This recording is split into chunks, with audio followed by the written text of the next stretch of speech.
आप सुन रहे हैं विविध भारती। विविध भारती की स्वर्ण जयंती पर एक जलसा। हर हफ्ते बीते हुए लम्हों को फिर ढूंढ लाने का नायाब मौका।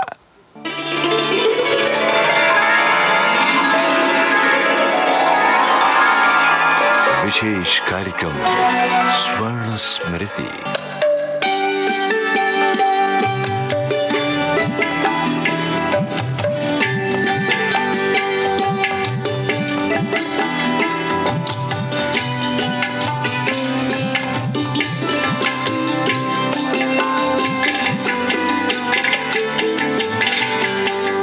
नमस्ते दोस्तों, हाजिर हूँ मैं आपकी रेडियो सखी ममता सिंह। स्वर्ण स्मृतियों के खजाने से आज सबसे पहले हमें मिला है एक मोती नाटिका की शक्ल में, जिसकी चमक आप पर लंबे समय तक कायम रहेगी। जो नाटिका हम आपको सुनवा रहे हैं उसके लेखक हैं विष्णु प्रभाकर और निर्देशक राम प्रकाश। तो चलिए सबसे पहले सुनते हैं यही नाटिका चाची।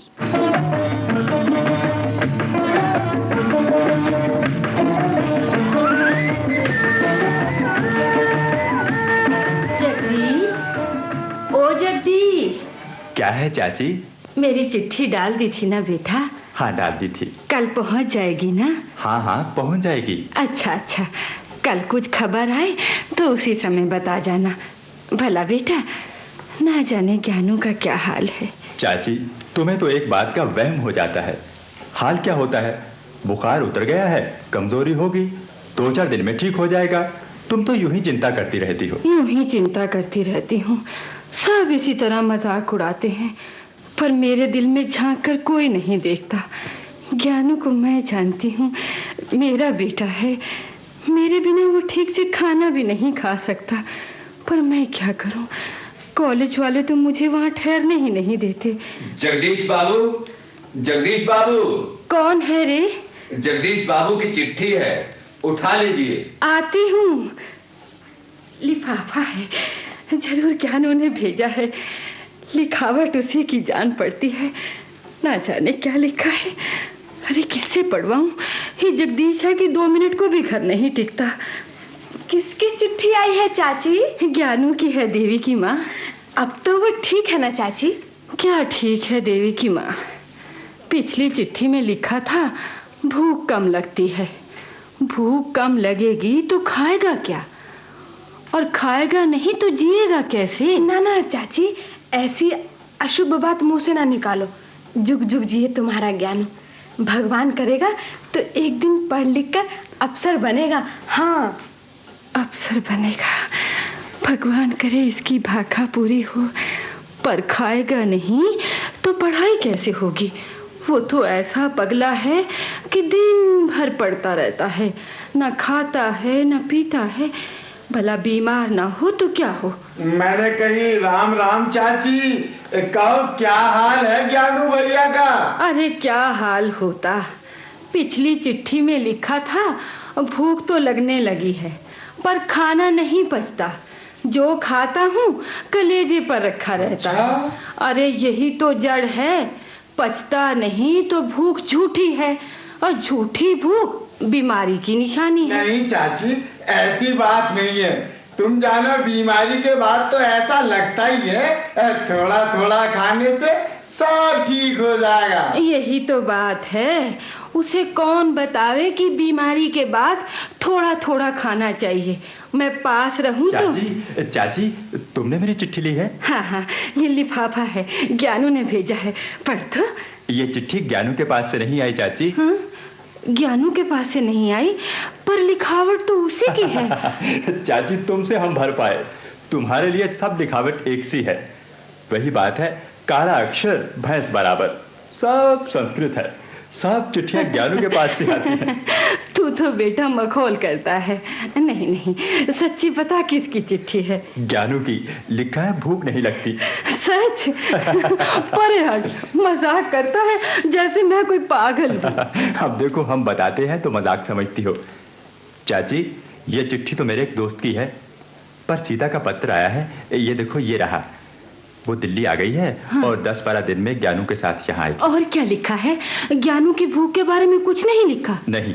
तुमने सारी चिट्ठी पढ़ तो ली है ना बेटा? ओफो चाची, तुमसे तंग आ गए। तुम तो हर वक्त यही सुनना चाहती हो, ज्ञानू बीमार है, उसे भूख नहीं लगती, वो दुर्बल हो गया है। चाची, मेरा विचार है तुम इन वाक्यों का रिकॉर्ड भरवा लो, बस जब जी में आए सुन लिया करना। बेटा, तुम सब ने तो मुझे पागल समझ रखा। पागलों के सिर पर क्या सींग होते हैं? तुम हर वक्त संतान का बुरा चाहती हो। मैं तुमसे पूछता हूँ, ये कैसी ममता है जो हर वक्त बेटे की बीमारी की बात ही सुनना पसंद करती है? बेटा, तू नहीं जानता, तू जान भी नहीं सकता। अंदर से ना जाने कौन मुझे दिन रात तंग किए रखता है। मुझे नींद तक नहीं आती। आंख झपकती है कि तभी कोई पुकार उठता है, माँ माँ। तब आंखें फाड़ फाड़ कर अंधेरे में बावली सी देखती रहती हूँ। यही तो ममता है चाची, झूठी ममता। मैं नहीं समझता। तू समझ भी नहीं सकता रे। जिस दिन औलाद का मुंह देखेगा उसी दिन समझेगा। भगवान करे बहुत जल्द तेरा घर बाल किशन की किलकारियों से गूंजे।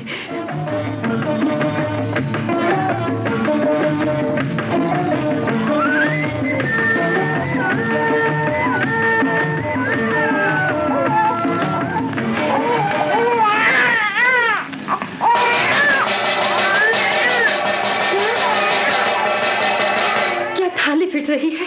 क्या जगदीश के लड़का हुआ है? अरे जगदीश, ओ जगदीश!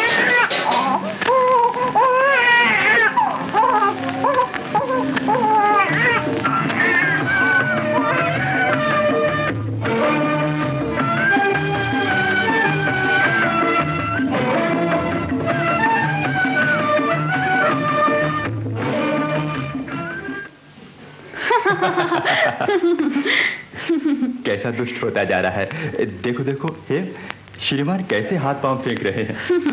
अजी बड़े शैतान हैं। कहते हैं गोद में उठा लो, नहीं उठाओगे तो बस अभी रो देंगे। देखो, कहने की देर थी कि श्रीमान ने मुंह फाड़ दिया। वाह जी वाह, तुम कैसी माँ हो। हम ले गए अपने राजा बेटे को। आजा बेटा, आजा आजा, शाबाश। देखा कहाँ गया अब रोना, कैसे हंस रहा है। ठहर तो मैं बताती हूँ तुझे। नहीं, परे हटो। मेरे राजा बेटे को कौन हाथ लगा सकता है।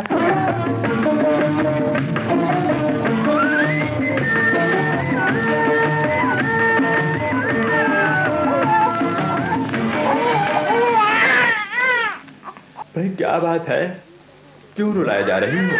अजी दवा दे रही हूँ, इसे दस्त आ गए थे, चाची ने हरड़ देने को कहा था। ओ मेरी लाल, बस बस अब दूध पी ले और सो जा। देख तो 10 बज गए। 10 बज गए? बत्ती बंद कर दो। अभी करती हूँ, जरा ये चुप तो हो जाए ना। दीपू राजा, मेरा राज दुलारा, ले दूध पी ले। अरे पी। अरे तू ऐसे क्या कर रहा है? देखना जी, जरा देखना तो। क्यों, क्या बात हुई? दीपू ना तो रोता है ना दूध पीता है, हिचकियां ले रहा है। अभी तो श्रीमान ने घर सर पर उठा रखा था, अभी क्या हो गया? अरे इसका तो जैसे दम घुट रहा है। दीपू बेटा, दीपू, हेम पानी तो लाओ, जरा छाती तो मरो इसकी। पानी गले से नहीं उतरता। देखो तो कैसी आवाज आ रही है। बच्चा बेचैन हो रहा है। जल्दी करो, चाची को तो पुकार लो। ये तो मैं अभी जाता हूँ, अभी चाची को पुकारता हूँ। चाची, चाची।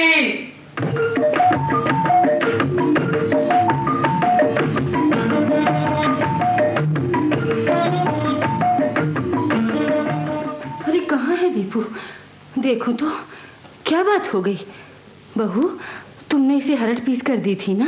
हाँ चाची, हरड़ पीकर एक बार तो वो चुप हो गया। हाँ। पर 2 मिनट बाद ही आप दूध पीना छोड़ दिया। ऐसे सांस लेने लगा जैसे कुछ अटक गया हो। अटक गया है? अभी देखती हूँ। तुम घबराओ नहीं बेटा, जरा रोशनी तो पास ले आ। दीपू बेटे, दीपू, क्या बात है बेटे? हाँ, गले से क्या अच्छी आवाज निकाल रहे हो बेटा? बस बस, अब भी ठीक किए देती हूँ। हेम जी, शायद की एक फुरेरी बना कर ले आ जल्दी से। अभी लाई। औलाद का पालना बड़ा कठिन है जगदीश, अपने को गला देना पड़ता है।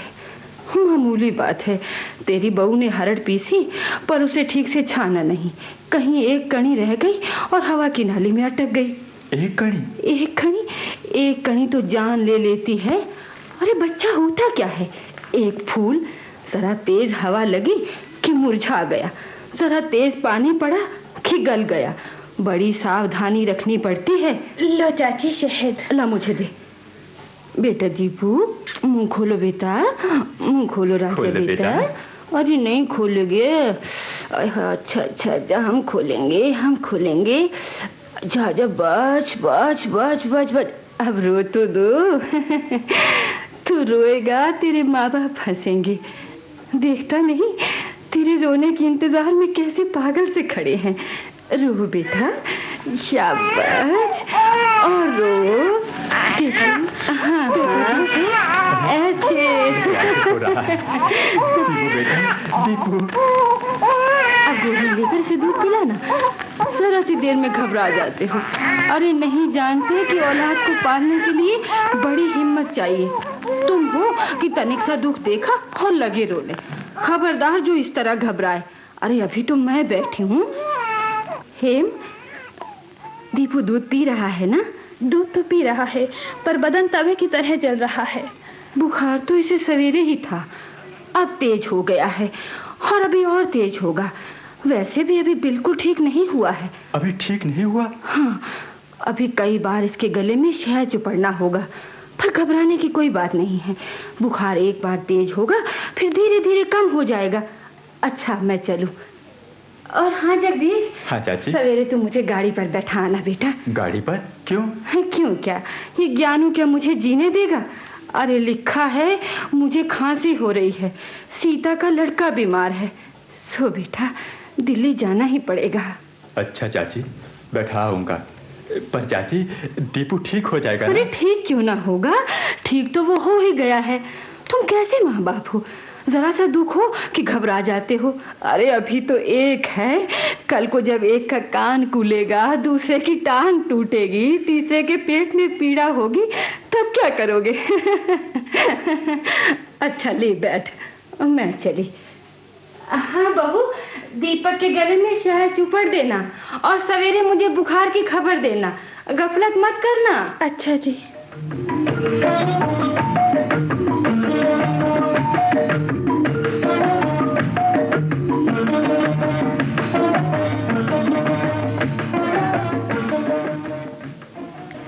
चाची, सुना तुम दिल्ली जा रही हो, क्या सच? अरे ना जाऊं तो क्या करूं, ज्ञानू को खांसी है, सीता का लड़का बीमार है, ये क्या मुझे जीने देंगे? तू नहीं जानती बेटी, ये औलाद ये पिछले जन्म की दुश्मन होती है। पर चाची, तुम उन्हें यहीं क्यों नहीं बुला लेती हो? तुम मत जाओ चाची। हाँ, मैं ना जाऊं, बेटा मेरा दुख पावे, बेटी कष्ट में हो, और मैं ना जाऊं। तुम क्या जानोगी बेटी, रात रात जागती रहती हूँ। वही बात है कि रात को न नींद न दिन को चैन।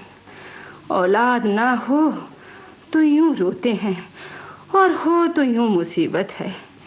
भगवान करे तुम बड़ी उम्र पाओ, तुम्हारी गोद भरे, तब जानोगी। सच कहती हूँ बेटी, औलाद न जीने देती है न मरने देती। नहीं चाची, मैं ये नहीं कहती, औलाद के लिए सब कुछ करना पड़ता है, और औरत तो चाची जीती ही औलाद के लिए है। पर अब कही ना तूने लाख टके की बात, पर मैं तुझसे कहती हूँ, ये हम पुरानी औरतों का दम था कि औलाद को पाल पोस कर बड़ा कर देती थी। तुम नए जमाने की औरतें हो, बड़ी जल्दी घबरा जाती हो। देखो ना जगदीश की बहू को, जरा सी गलती से बच्चे को कितनी तकलीफ हुई, उस पर कुछ करते तो बना नहीं, लगे घबराने और रोने। भला बेटी, कहीं घबराने से भी दुख दूर होते हैं। चाची, चाची। अरे हाँ जगदीश बेटा, ये कृष्णा कहती है चाची कि तुम मत जाओ। भला बेटा, कैसे ना जाऊं, ज्ञानू की चिट्ठी है चाची, लिखा है मैं अब ठीक हूँ, खाना पच जाता है, अच्छा, खांसी भी कम है, स्टेशन पर आऊंगा। बस बस, अब ठीक है, मैं तैयार हूँ। तू मुझे तांगा ला दे, स्टेशन तो चलेगा ना रे? तुम कहो तो दिल्ली तक चलूं? तू जीता रहे बेटा, तू मुझे तांगा ला दे बेटा। बस तब तक मैं दीपू को देख आती हूँ। अब वो अच्छा तो होगा ना? नहीं चाची, बुखार बढ़ रहा है। बुखार बढ़ रहा है? दवा दी थी ना? हाँ चाची। अरे तू उतर जाएगा बेटा, दवा का असर एकदम नहीं होता। और देख, बहू तो अभी बच्ची है, आंसू पलकों पर रखे रहते हैं, पर तू तो मर्द बच्चा है, रोने से कहीं रोग दूर होते हैं, उल्टा और जम जाते हैं। और भैया वैसे तो ये औलाद प्राण लेवा ही होती है। मुझे देख, बुढ़ापे में भी चैन से नहीं बैठने देती। चाची एक बात कहूँ? कह तो। अभी 1-2 दिन और रुक जाती तो। रुक जाऊं? अरे बेटा, कैसी बात करता है? ज्ञानू के मेरे बिना जिएगा? खून का प्यासा है, सीता है पगली लड़की। अरे और तू डरता क्यों है? तू तो मर्द बच्चा है, ये औलाद ये किसी को नहीं जीने देगी। चाची मैं तो वैसे ही कह रहा था, मैं अभी तांगा लाता हूँ। मैं तो वैसे ही कह रहा था, दाई से पेड़ छिपाता है। पर क्या करूं, समझ में नहीं आता। दीपू तो बेसुध पड़ा है, उधर कृष्णा, गोमती, सुशीला, ये सभी तो जाने को मना कर रही हैं। घर घर में बीमारी है। हेम ने तो रोते रोते आंखें लाल कर ली हैं। पर मैं रुक कैसे सकती हूँ? ज्ञानू क्या मेरे जाए बिना ठीक होगा? नहीं नहीं, सीता तो बच्चे को वक्त पर दवा भी नहीं देना जानती। मुझे जाना ही होगा, बहुत होगा तो दोनों को साथ लेकर जल्दी लौट आऊंगी। और क्या, लेकिन दीपू और हेम, सीता, क्या करूं? रुक जाऊं? दीपू का बुखार बढ़ता ही जा रहा है, मासूम बच्चा है, बिल्कुल निढाल पड़ा है। चाची तांगा आ गया, चलो। चाची तांगा आ गया। तांगा आ गया? हाँ चाची तांगा आ गया। सामान कहाँ है? सामान तो बस एक गठड़ी है, मैं अभी लाती हूँ। बेटी जल्दी ना कर, सुन। चाची जल्दी ना करोगी तो गाड़ी निकल जाएगी। अरे गाड़ी निकल जाएगी तो निकल जाए। क्या गाड़ी निकल जाए? क्या चाची तुम इस गाड़ी में नहीं जाओगी? हाँ बेटा, मैं सोच रही हूँ आज का मुहूर्त अच्छा नहीं। मुहूर्त ठीक नहीं है? क्या कहती हो? क्या तुम सचमुच नहीं जा रही? घबरा मत बेटा, तू तांगा लौटा दे। और हाँ, ज्ञानू को एक जरूरी चिट्ठी लिख दे कि सीता को लेकर पहली गाड़ी से चला आए। मेरा जाना नहीं हो सकेगा, यहाँ कई बच्चे बीमार हैं। चाची नहीं जा रही, चाची नहीं जा रही, नहीं चाची नहीं जा रही। चाची तुम कितनी अच्छी हो। हाँ चाची तुम कितनी अच्छी हो।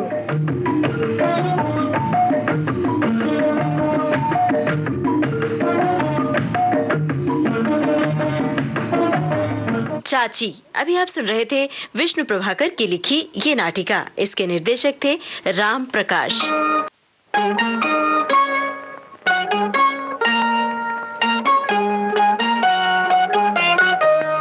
दादी अम्मा मान जाओ, दादी अम्मा मान जाओ, छोड़ो जी गुस्सा जरा हंस के दिखाओ। दादी अम्मा मान जाओ, दादी अम्मा मान जाओ, छोड़ो जी गुस्सा जरा हंस के दिखाओ। दादी अम्मा मान जाओ।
दादी अम्मा मान जाओ।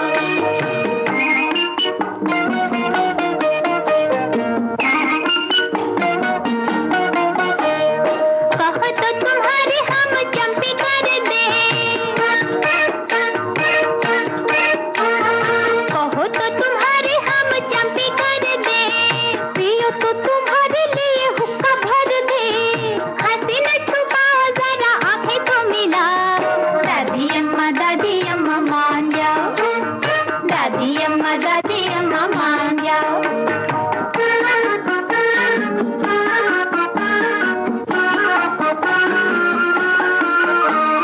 हमसे जो भूल हुई माफ करो माँ,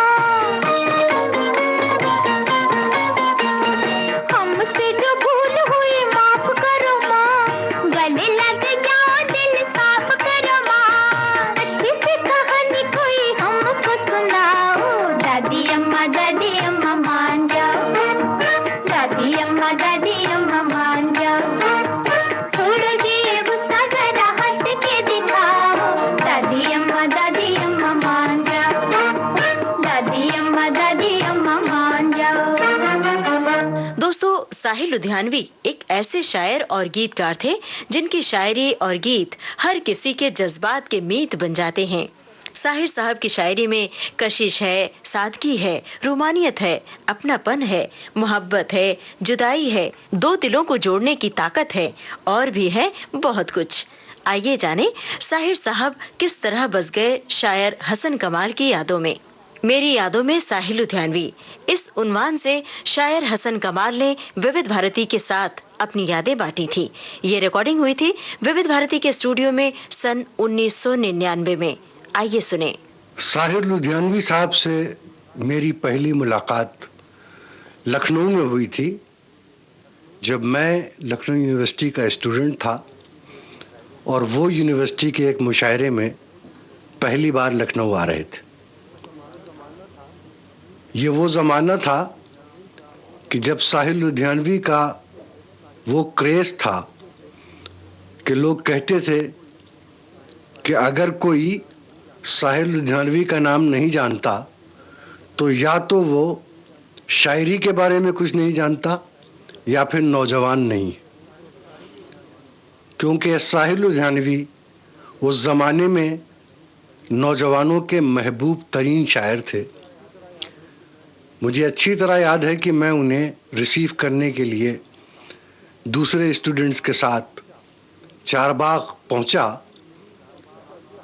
तो मेरी खुशी का ये हाल था कि जैसे न जाने मेरी ज़िंदगी का कौन सा दिन है और किस हस्ती के दीदार होने वाले हैं कि जिसके दीदार के बगैर मुझे ये लग रहा था जैसे ज़िंदगी अधूरी रहेगी। वो तशरीफ़ लाए, हम लोग उन्हें वहाँ से रिसीव करके लाए और उन्हें एक होटल में ठहराया गया और मेरा उनसे तारुफ ये कहकर कराया गया कि साहिर लुधियानवी साहब ये हसन कमाल हैं, हमारे बहुत ही तेज़ और तर्रार किस्म के तालिब इल्मों में, स्टूडेंट्स में, और इनकी सबसे बड़ी खुसूसियत ये है कि इन्हें आपकी नज़्म परछाइयाँ, जो 19 पेजेस की लंबी नज़्म थी, ज़बानी याद है। साहिर साहब बहुत खुश हुए और शाम को जब हम उन्हें लेने गए तो वक्त से कुछ पहले पहुंच गए थे, तो उन्होंने बात करते करते अचानक कहा कि भाई किसी ने मुझे बताया कि तुम्हें परछाइयाँ पूरी याद है। मैंने अर्ज़ किया कि जी हाँ। कहने लगे अच्छा तो सुनाओ, और मैंने पूरी परछाइयाँ नज़्म उनको एक ही नशिस्त में बैठकर सुना दी और वो सुनते रहे। और जब नज़्म ख़त्म हुई तो उनका कमेंट ये था कि भाई ऐसा है, मैं पंजाबी हूँ और शेर बहुत बुरा पढ़ता हूँ, और आज जब तुमको अपनी नज़्म पढ़ते सुना तो मुझे ये महसूस हो रहा है कि आज के मुशायरे में मेरे बजाय मेरी शायरी तुम ही सुनाना। ये वो ज़माना था कि जब उनके गीत भी अपना रंग जमा चुके थे और नौजवान में उनका गाना ठंडी हवाएं लहरा के आईं और टैक्सी ड्राइवर में उनका गाना जाएं तो जाएं कहाँ, ये सब चारों तरफ मुल्क भर में गूंज रहे थे। और मैं समझता हूँ उसी वक्त उनकी एक नज्म धूल का फूल भी रिलीज हुई थी। तो मैंने उनसे शिकायत की कि धूल के फूल के मैंने गाने सुने हैं साहिर साहब, गाने बहुत अच्छे हैं, मगर महेंद्र कपूर साहब ने 2 जगह तलफ़ुज़ की गलती की। कहने लगे कहाँ? मैंने कहा मिसाल के तौर पर उसमें एक गाना है कि बेकरारों की दुनिया, संभल जाए हम बेकरारों की दुनिया। तो मैंने कहा कि उन्होंने बेकरारों की दुनिया कहा है, काफ नहीं कहा है। तो मैंने कहा कि तलफ़ुज़ की वो गलती उनसे हुई। कहेंगे तलफ़ुज़ की वो गलती तो मुझसे भी होती है, मैं भी पंजाबी हूँ। और उसके बाद मेरी ज़िंदगी का वो बड़ा यादगार दिन था, क्योंकि साहिर उस वक्त मेरे भी महबूब तरीन शायर थे। फिर मैं जब बॉम्बे आया तो उनसे मुलाकातों का सिलसिला शुरू हुआ और वो मुझे बहुत अजीज़ रखते थे। और अक्सर उनके यहाँ जब कोई पार्टी वगैरह होती थी तो मुझे नौजवान कह के बुलाते थे और कहते थे कि भाई ये खिदमत तुम्हारे सुपुर्द है। और ये सिलसिला काफ़ी अरसे तक चलता रहा। उनके इंतकाल की ख़बर मैंने कनाडा में सुनी। हम लोग एक मुशायरे में वहाँ गए हुए थे जब ये मालूम हुआ कि साहिर साहब इस दुनिया में नहीं रहे। और मुझे अच्छी तरह याद है कि मैं कमरा बंद करके बहुत देर तक रोया किया था। साहिर की नज़मों ने मोटिवेट किया नौजवानों को। साहिर की नज़मों ने एक अजीब किस्म की प्रोग्रेसिव रोमानवियत का तस्वुर दिया। और साहिर की नज़मों ने एक आग सी लगा दी थी उस वक्त के माहौल में। वो मुशायरे के बहुत महबूब शायर थे और जिस वक्त उनका नाम लिया जाता था तो उस वक्त से लेकर जब तक वो पढ़ना नहीं ख़त्म करते थे तब तक मुसलसल तालियों की आवाज़ गूंजती रहती थी। आप यकीन करें कि मैंने आज तक इतना महबूब शायर नहीं देखा। उनके कलाम के बारे में लोगों की मुख्तलिफ रायें हैं, क्रिटिक्स की कुछ हैं, सुनने वालों की कुछ हैं, पढ़ने वालों की कुछ हैं। लेकिन मुझे ये अच्छी तरह से मालूम है कि उनकी जो मजमुआ कलाम है उनका तलखियाँ, आज तक तलखियाँ के जितने एडिशंस छपे हैं किसी दूसरी शायरी के मजमुए के उतने नहीं छपे। ये मैं आज के दौर की बात कर रहा हूँ। गालिब वगैरह की तो खैर बात अलग है, लेकिन जो आज़ादी के बाद जिन शायरों के नाम हमारे सामने आते हैं उनमें साहिर लुधियानवी वाहिद नाम है जिसकी किताब के 21 एडिशंस उस वक्त शाये हो चुके थे जब वो ज़िंदा थे। एक खुसूसी बात जो मैंने उनमें नोट की थी वो ये कि वो अपनी मकबूलियत को पहचानते हुए भी और जानते हुए भी कभी ये नहीं भूले कि उनकी अपनी जड़ें कहाँ हैं। यानी वो जब भी तन्हा होते थे तो एक बात ये कहते थे कि मैंने जो शायरी की है उसकी जड़ें फैज़ और मजाज के यहाँ हैं। और मजाज को उन्होंने बहुत दिन तक अपने यहाँ मेहमान भी रखा। मजाज के वो बेइंतहा कायल थे, मजाज से बेइंतहा मोहब्बत करते थे। साहिर लुधियानवी की मौत के बाद मुशायरों की दुनिया में कोई ऐसा मकबूल शायर नज़र नहीं आया कि जिसको हम आम ज़बान में क्राउड पुलर कह सकें। साहिर का नाम लेते ही जैसे नौजवान लड़के और लड़कियों के ठट लग जाते थे। मुझे मालूम है कि जब वो लुधियाना बुलाए गए एक बार, जहाँ वो कभी स्टूडेंट रहा करते थे, तो उस वक्त लुधियाना में जब ये मालूम हुआ कि साहिर लुधियानवी लुधियाना आ गए हैं तो कोई भी नौजवान पढ़ा लिखा मर्द, औरत या लड़का और लड़की ऐसा नहीं था जो उस कॉलेज में मौजूद ना हो जहाँ वो अपना कलाम सुनाते थे। मुझे उनका ज़िक्र हुआ तो मीर का शेर याद आया जो उन पर बहुत सादिक आता है कि पैदा कहाँ हैं ऐसे परागंदा तबा लोग, अफसोस तुमको मीर से सोहबत नहीं रही। मेरी खुशकिस्मती है कि मेरी साहिर साहब से सोहबत रही और खूब रही, मोहब्बतें रहीं, लड़ाइयाँ रहीं, बहसें रहे, प्यार रहा, और ये सब मेरी ज़िंदगी की बहुत खूबसूरत निशानियाँ हैं। मेरी यादों में साहिल लुधियानवी। इन यादों को विविध भारती के साथ बांटा था हसन कमाल ने अपनी इस वार्ता में। ये रिकॉर्डिंग हुई थी सन 1999 में विविध भारती के स्टूडियोज में। अब आपको सुनवा रहे हैं हेमंत कुमार का गाया ये गैर फिल्मी गीत।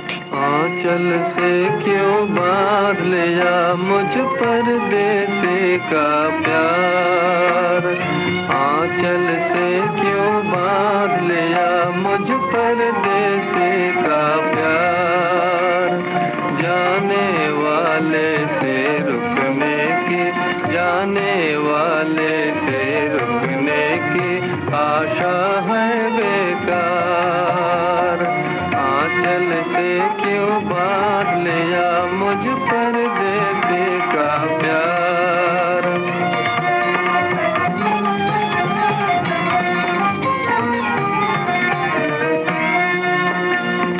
कल सुबह होने से पहले करूँगा जाने की तैयारी, कल सुबह होने से पहले करूँगा जाने की तैयारी, फिर सारा दिन ढल जाएगा, फिर सारा दिन ढल जाएगा और आएगी शाम अंधियारी।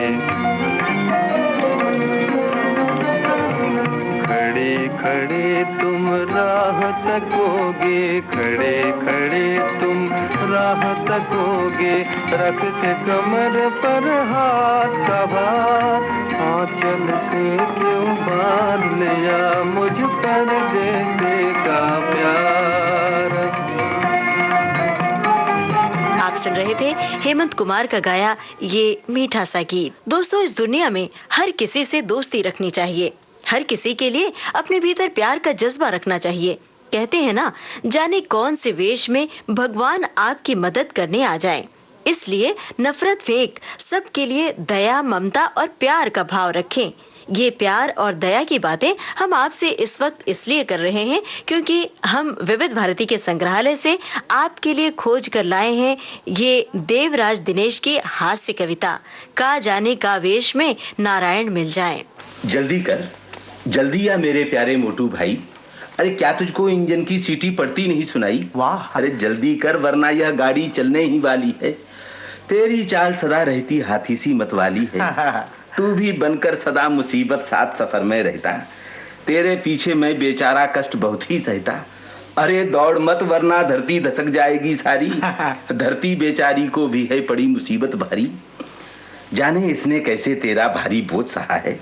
एक तरफ हट रास्ता दे, क्यों खीसे काट रहा है? क्यों बे, क्यों तूने मोटू कहकर आवाज लगाई?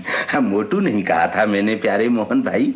जल्दी कर, तुझ पर इंजन की नजर नहीं पड़ जाए, भारी बोझा देख कहीं वो यहीं नहीं अड़ जाए। वाह, बड़ी भीड़ है, सदा भीड़ से मेरा मन घबराता, पर कंजूसी की अपनी आदत तू छोड़ न पाता। तुझे कहा था आज सेकंड का टिकट खरीदें भाई, दूने रुपए देख वहां तेरी तबीयत घबराई। तू तो कोरा कवि है, मैं हूं कथाकार अलबेला, थर्ड क्लास में सदा लगा रहता जीवन का मेला। चलते फिरते पात्र उठे यहाँ नजर आते हैं, जिन पर लिखकर हम जीवन में अमर कहे जाते हैं। वाह, सभी तरह के लोग यहाँ मिलते हैं, रंग रंगीले, कुछ कान्हा से छैल और कुछ रावण सदृश हठीले।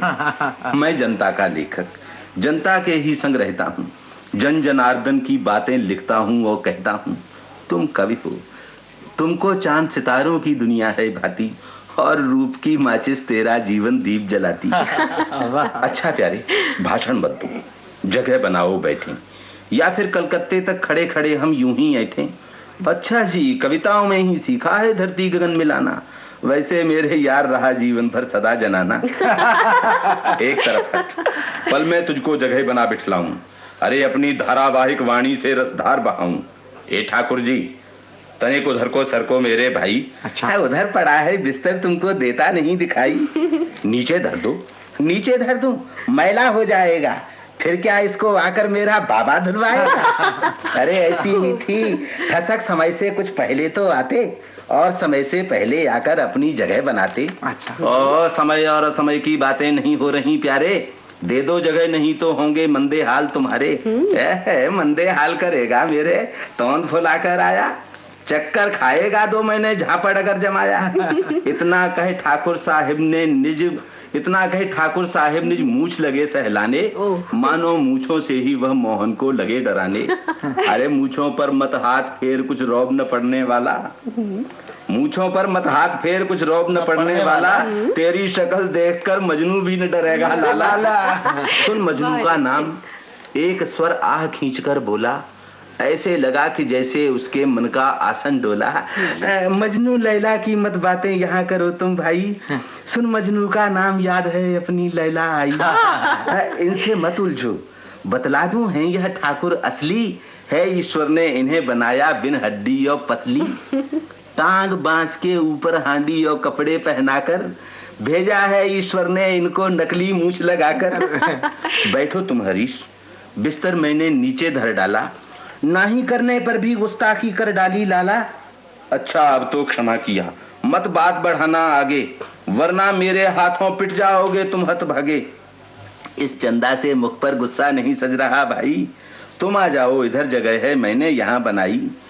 लो ठाकुर साहिब, सिगरेट के संग गुस्सा पी जाओ, बीती बातें भूल दोस्ती के हित हाथ बढ़ाओ। वाह बहुत अच्छे। गाड़ी का बस यही मजा है जो है बड़ा सुहाना, पहले तू मैं फिर झट एक मेक हो जाना। 3rd क्लास है, अजब यहाँ पर मस्ती दिख रही है, वह लड़की सुरसा माता से बुनती सीख रही है। तो वह पश्चिम की वह पूरब की जोड़ी अजब निराली, इन दोनों की भाषा भी है सचमुच सुनने वाली। शब्द बहुत कम, शब्दों से ज्यादा हैं यहाँ इशारे, किंतु प्यार से सुरसा माता बुनती रही सिखारे। उस कोने में मियाँ सलोने हैं कर रहे ठठोली, अपने साथ सफर में रखते हैं पानों की ढोली। मेरे ही कस्बे के रहने वाले हैं यह भाई, बिगड़े हुए रईस जिंदगी सब इस तरह बिताई, मुंह में भरे तमाकू जब बातें करते हैं प्यारे, पास बैठने वालों के कपड़े रंग देते सारे। इनकी बीबी मियाँ छछूंदर कहकर इन्हें बुलाती, इनकी बीबी मियाँ छछूंदर कहकर इन्हें बुलाती, उस क्षण इनकी जीभ गले के बाहर कभी ना आती। पूर्ण देश की जनता के दर्शन करवाती गाड़ी, पूर्ण देश की जनता के दर्शन करवाती गाड़ी, प्रांत प्रांत के लोग यहाँ पर मीत बनाती गाड़ी। मोहन भाई जरा एक सिगरेट तो और पिलाना। मोहन मेरा नाम, मियाँ तुमने यह कैसे जाना? बिना बताए नाम पढ़ा देती है बाह तुम्हारी, बिना बताए नाम पढ़ा देती है बाह तुम्हारी, शकल भीमसी किंतु नाम से चक्र सुदर्शन धारी। वाह क्या बात है। सफर नहीं कट रहा, ताश हो तो फिर दिल बहलाएं। अच्छा सफर नहीं कट रहा, ताश हो तो फिर दिल बहलाएं, इस क्षण यदि कुछ और कहो हम वो भी वस्तु मंगाएं। ये लो ताश। कहो ठाकुर साहब क्या खेल रचाएं, हाँ जमे स्वीप की बाजी आड़ी हम और तुम बन जाएं।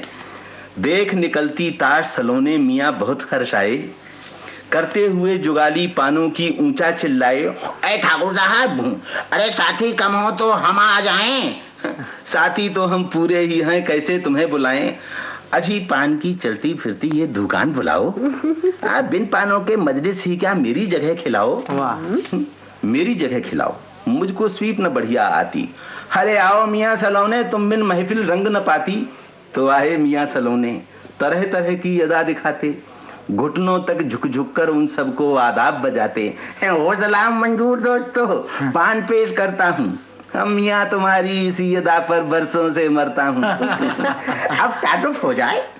मुझे कहते हैं मोहन रसिया, मैं हरीश, मैं ईश्वर हूँ, मैं हूँ सबके मन बसिया। मियाँ तुम्हारा परिचय मैंने इन सबको बतलाया, अब तुम बैठो खेल जमेगा फिर अपना मन भाया। मियाँ सलोने नहीं पान में मजा तनिक भी आया, पहले जैसा पान नहीं है तुमने आज खिलाया। ये लेखक हैं, ये शायर हैं, सुन लो मियाँ सलोने। मतलब यह है चलते फिरते दोनों रस के दोनों। कट्ठा चुना सूख गए हैं, अब पानी थोड़ा मंगाओ, इसके बाद मियाँ तुम इन पानों का लुत्फ उठाओ। गाड़ी रुक ले। हाँ ये लो, 6 और 7 बनाए 13।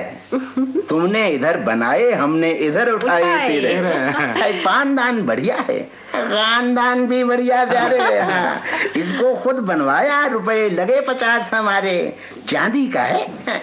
ये लो मैंने 12 इधर बनाई, ये 12 की सीप सलोने मियाँ जाल में आई। गाड़ी रुकी तभी ईश्वर ने सेवा भाव दिखाया, कत्थे चूने के हित पानी लाऊं यह बतलाया। पर किसमें लाऊं पानी, क्या पास किसी के लोटा? हाय लोटा रखे ऐसा कोई नहीं अक्ल का खोटा। है पानदान ही ले जा, चूना कत्था ठीक बना ला। और किसी ने कुछ मंगवाना हो मंगवा लो लाला। लो यह 10 का नोट, 4 पैकेट सिगरेट ले आना। ईश्वर काम करे हम बैठे, कैसा अजब जमाना। गाड़ी चलने को है पर ईश्वर जी अभी ना आए। ईश्वर की माया अदना इंसान समझ क्यों पाए। चिंता की क्या बात, कहीं वह और चढ़ गए होंगे। वैसे उनको नहीं मिलेंगे तुम जैसे भी पोंगे। पानदान भी दिया साथ में दान दक्षिणा भी दी। पानदान भी दिया साथ में दान दक्षिणा भी दी, लेकिन एक कहानी की तो कथा वस्तु ले ही ली। किसका है ये ट्रंक? हमारा।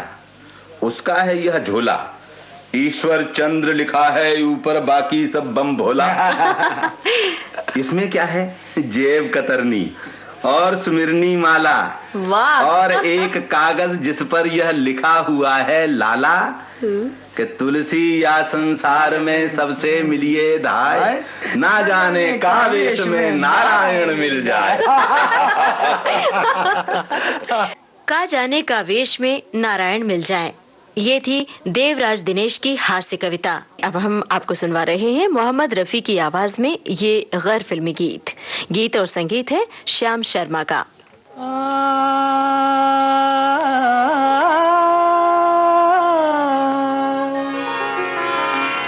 पागल नैना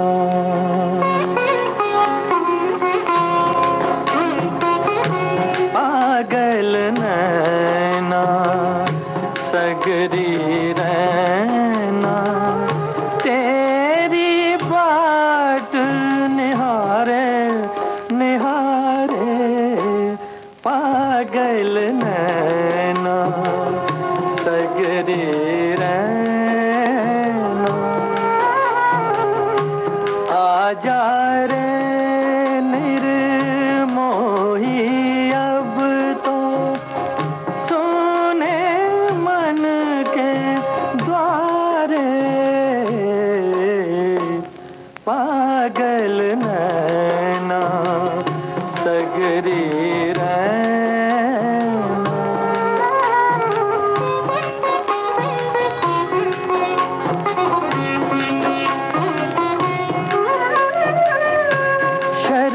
सुहावन अगन लगाए, कान पपीहा रटन लगाए।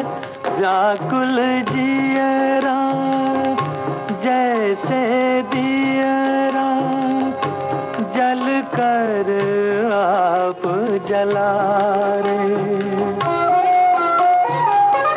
जल कर आप जला रे। पागल नैना सगरी रहना।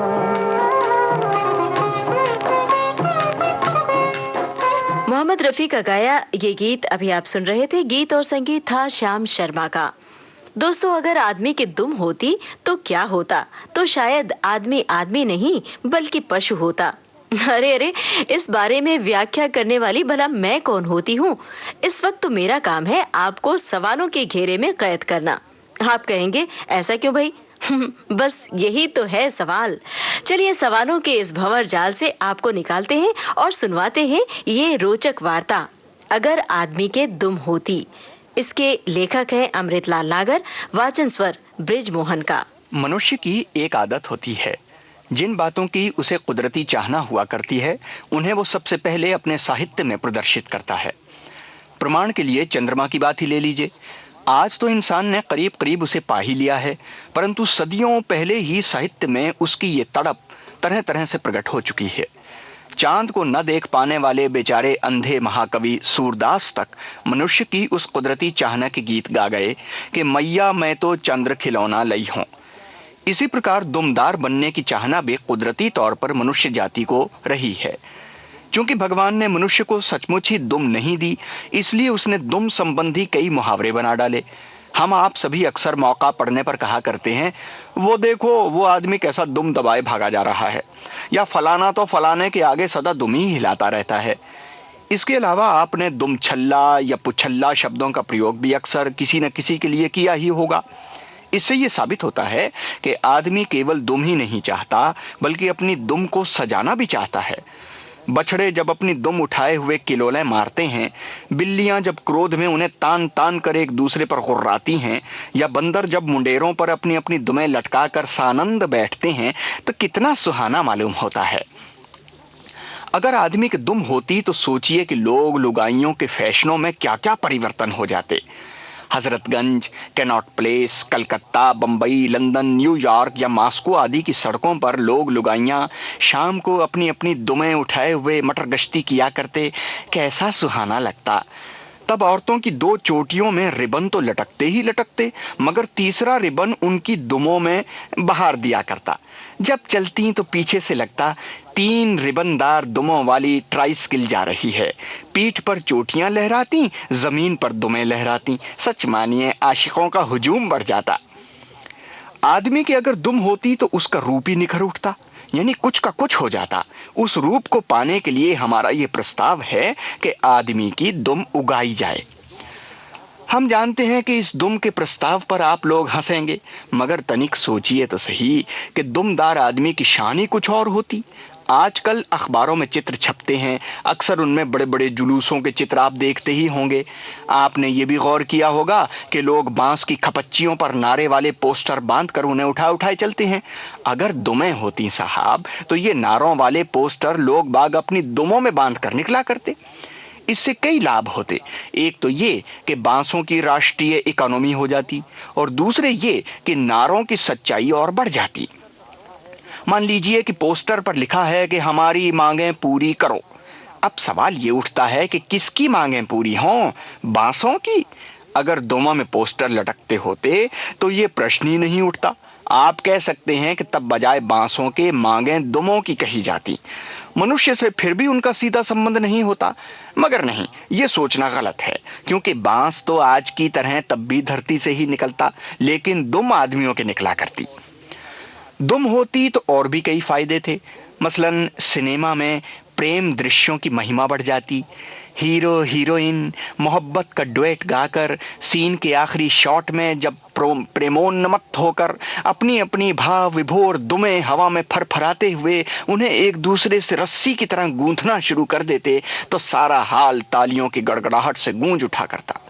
दर्शकों की दुमें अपनी अपनी कुर्सियों पर फटाफट दाएं बाएं होने लगती। दुमों के सिरों पर उगे हुए बालों के गुच्छे आसपास के दर्शकों को सहलाने लगते। बड़ा प्यार, बड़ा भाईचारा बढ़ जाता। दुम से और भी कई तरह के फायदे होते। आज अनेक देशों की सरकारों को मलेरिया उन्मूलन के लिए मच्छरों से लड़ना पड़ रहा है। लाखों करोड़ों रुपयों की दवाएं छिड़की जाती हैं, मगर मच्छर कम नहीं होते, मलेरिया बढ़ता ही जाता है। अगर आदमी की दुम होती तो ये समस्या चुटकी बजाते हल हो जाती। गाय बैलों को कभी आपने गौर से देखा ही होगा, मच्छर उनकी पीठ पर बैठता है। जब तक वो तफरी करता है तब तक तो उनके रोंव में फुरफुरी सी उठती रहती है, मगर ज्यों ही उसने डंक गड़ाने की कोशिश की कि फैट से दुम का कोड़ा पड़ा। इसीलिए आपने आज तक कभी किसी दुमदार को मलेरिया होते नहीं देखा सुना होगा। ये केवल बेदुम के आदमियों को ही होता है। इसी तरह दुम से मक्खियों का नाश भी किया जा सकता है। दुम होती तो एक और भी बड़ा अच्छा दृश्य देखने को मिला करता।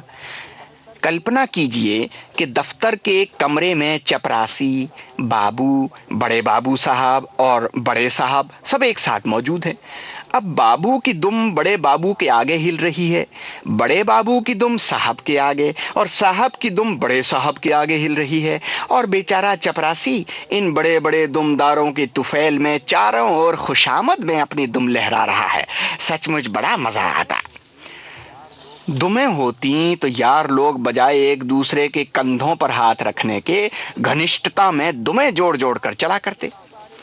आदमी की दुम के बारे में इतनी देर से तरह तरह के ख्याल दौड़ाते हुए सच मानिएगा कि अब तो हम एकाएक उसके लिए तड़पने से लगे हैं। वैज्ञानिकों से हमारी अपील है कि विश्व मानव का शारीरिक और आत्मिक सौंदर्य बढ़ाने के लिए इंसान को दुमदार बनाने की तरकीब सोचें। आजकल नेत्रदान, रक्तदान आदि तरह तरह के दान मनुष्य लोग किया करते हैं। मेरा ख्याल है कि अगर पशु संपर्क समाज की स्थापना करके हम लोग मरते पशुओं से ये अपील करें कि मानव सौंदर्य की वृद्धि के लिए आप लोग अपनी दुमें दान कर दीजिए, तो कभी न कभी उनका हृदय परिवर्तन भी हो जाएगा और वे अति उदार होकर पशु जगत में दुमदान आंदोलन चला देते। लेकिन यहीं एक खराबी भी समझ में आने लगी है। अजी मान लीजिए कि अगर किसी मनुष्य को कुत्ते की दुम लगाई गई तो वो 12 बरसों तक धरती में गड़ी रहने के बाद भी टेढ़ी की टेढ़ी ही रहेगी। ना साहब ना, हम किसी बड़े आदमी की इज्जत नहीं लेना चाहते, क्योंकि हमारा प्रस्ताव सुनते ही वे हाथ जोड़ जोड़ कर यही चिल्लाने लगेंगे कि बख्शो बिलार, हम लंडूरे ही भले। अगर आदमी के दुम होती। आप सुन रहे थे ये रोचक वार्ता। इसके लेखक थे अमृतलाल नागर और वाचन स्वर था ब्रिजमोहन का। दोस्तों, कुछ लोग गलतियों के भंडार होते हैं, उनसे रोज कोई न कोई गलती हो ही जाती है। दरअसल ऐसे लोग अपनी किसी एक गलती पर कभी अफसोस नहीं करते। शायद यही वजह है कि वो लोग रोज एक गलती दोहराते हैं। बहरहाल, हम क्यों किसी की गलती को इंगित करें भला। गलती की बात पर सुनिए राजकुमार दाग की लिखी ये नाटिका गलती का पुतला। निर्देशक हैं दीनानाथ। बाबू ललित प्रसाद जी, नमस्ते। नमस्ते।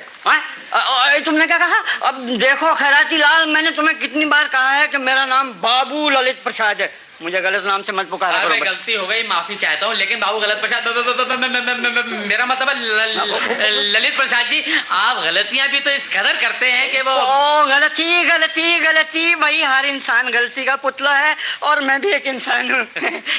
लेकिन अफसोस तो इसी बात का है कि आप गलती पर गलती करते हैं और हर समझाने वाले को गलत समझते हैं। अब आप खुद ही सोचिए, आपने पॉलिटिकल साइंस में एमए किया था, बोलो किया था ना? लेकिन खोल बैठे पोल्ट्री फार्म यानी मुर्गी खाना। अब भला कहाँ सियासी लीडर बनकर आवाम को घिरा रखना चाहते थे और कहाँ पोल्ट्री फार्म खोलकर मुर्गी और अंडों में घिरे रहते हो। अरे भाई, मेरा मतलब ये है कि किस कदर गलत फैसले हैं आपकी जिंदगी। मगर खैराती लाल, इससे पहले मैं डेयरी फार्म और एग्रीकल्चर फार्म भी तो खोल चुका हूँ और उनका हशर तुम्हें मालूम है, कहीं कामयाबी नहीं। जी हाँ, डेयरी फार्म आपका इसलिए फेल हो गया कि आप गाय भैंसों को देखभाल करने के बजाय सारा दिन ये सोचते रहते थे कि गाय भैंस खाती तो है हरी घास मगर दूध इनका होता है सफेद। और ज़रायती फार्म इसलिए कि आप खेतों की तैयारी में ज़रायत कम और सियासत ज्यादा इस्तेमाल करते थे, यानी खाद इस फार्मूले से मिलाया करते थे कि खेत में डाली 2.5 मन बीज में से तो एक दाने की कोपल ना फूटी, मगर खेत के गिर्द लगी बाढ़ के बाजू में फूल निकल। भैया मत याद दिलाओ मुझे वो गलतियां, वो सब मेरे अंदाज की गलतियां थी। और अब तुमने पोल्ट्री फार्म खोल लिया है, हालांकि तुम्हें इतना भी मालूम नहीं कि अंडा अच्छा होता है या खराब। कैसे मालूम किया गया? मालूम क्यों नहीं, तोड़कर। वाह, यानी जवाब नहीं है आपके जवाब का भी, और जवाब नहीं है आपकी सदा का कि मुर्गी के दड़बे में आपने अलार्म वाली घड़ी रख रखी है। भाई वो तो देखो ना, कई बार मुर्गे उठने में लेट हो जाते हैं और बगैर इनकी बांग के 8 बज सकते हैं। अब मगर मैं पूछता हूँ, आज तुम्हारे मुंह पर ये 12 क्यों बजे हैं? यानी क्या वजह है कि उबले हुए अंडे जैसी चमकदार सूरत आमलेट का मंजर पेश कर रही है? यार एक और गलती हो गई। जाहिर है, मगर कौन सी? एक चोर से मुठभेड़ हो गई। चोर से? हाँ, एक अंडा चोर से। वो भी बेचारा गलती का पुतला मालूम होता है। क्या मतलब? भाई गलती का पुतला ना होता तो अंडे चुराता, मुर्गे ना चुराता। हाँ, ये तो ठीक है यार। खैर आगे कहो, कहाँ गलती हो गई तुमसे? बस भैया क्या बताऊं, कोई 1 हफ्ता पहले की बात है, मैंने रोजाना के अंडों का हिसाब जो लगाया तो 10 अंडे कम पाए। अरे गिनने में गलती हो गई होगी। जी कहाँ, बाकायदा कम थे, रोजाना 50 अंडे होते थे, मगर उस दिन सिर्फ 40 मिले। मुर्गियों ने कम दिए होंगे? जी नहीं, कोई भी मुर्गी स्ट्राइक पर नहीं थी। फिर क्या, दूसरे दिन फिर सुबह अंडे जमा किए तो फिर 40 निकले। अरे है की बात तो तब आएगी जब तुम्हें मालूम होगा कि मैंने तीसरे दिन जाकर मामले की तह को पकड़ लिया।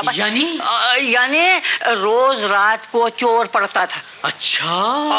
वो वक्त रोज बहुत ही सवेरे आता और आराम से 10 अंडे उठाता और तीर हो जाता। अच्छा, फिर? और फिर क्या? बस तीसरे दिन सुबह मैंने जो तफ्तीश शुरू की तो उसके पैरों के निशान देखकर समझ गया कि ये सब चोर का काम है। वाह।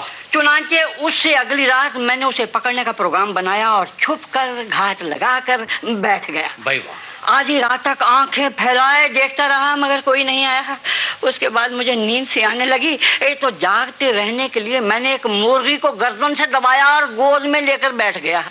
जैसे ही कभी झपकी आने लगती और हाथ ढीला पड़ता तो मुर्गी निकलने के लिए फड़फड़ाती और मेरी आंख खुल जाती और मैं सतर्क हो जाता।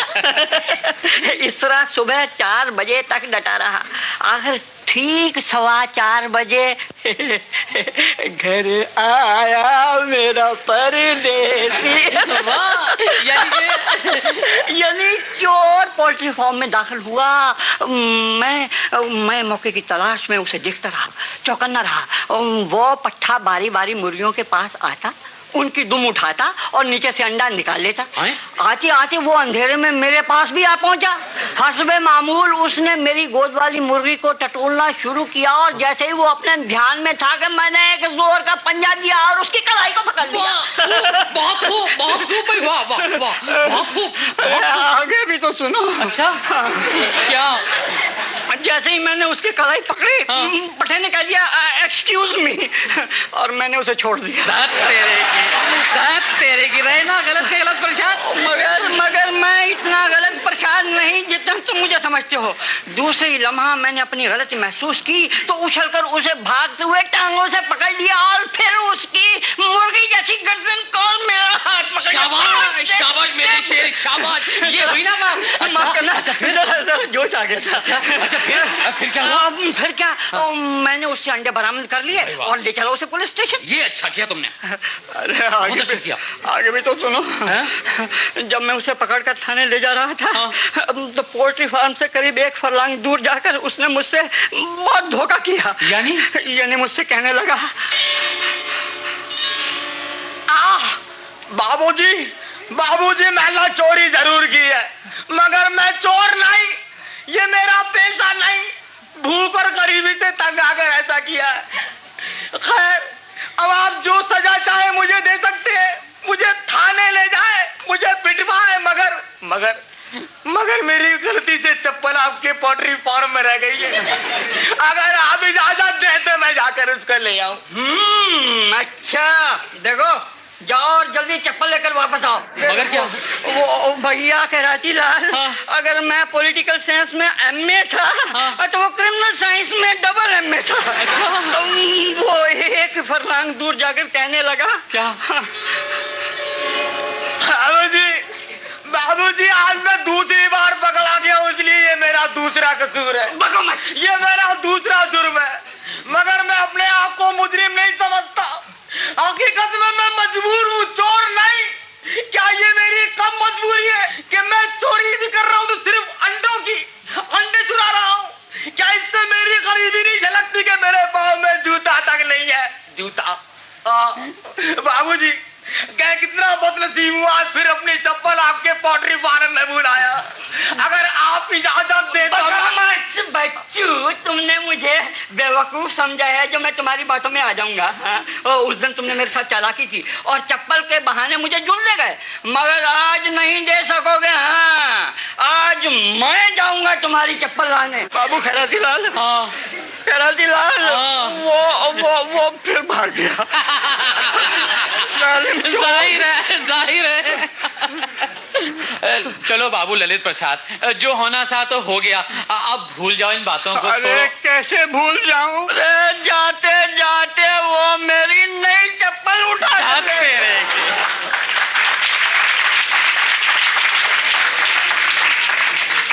गलती का पुतला। अभी आप सुन रहे थे ये नाटिका राजकुमार दाग की लिखी हुई।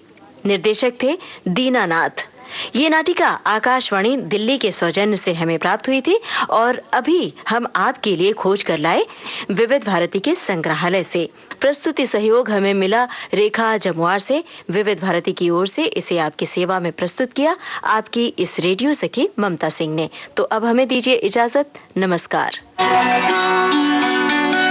स्वर्ण स्मृतियों का ये सिलसिला यहीं तक।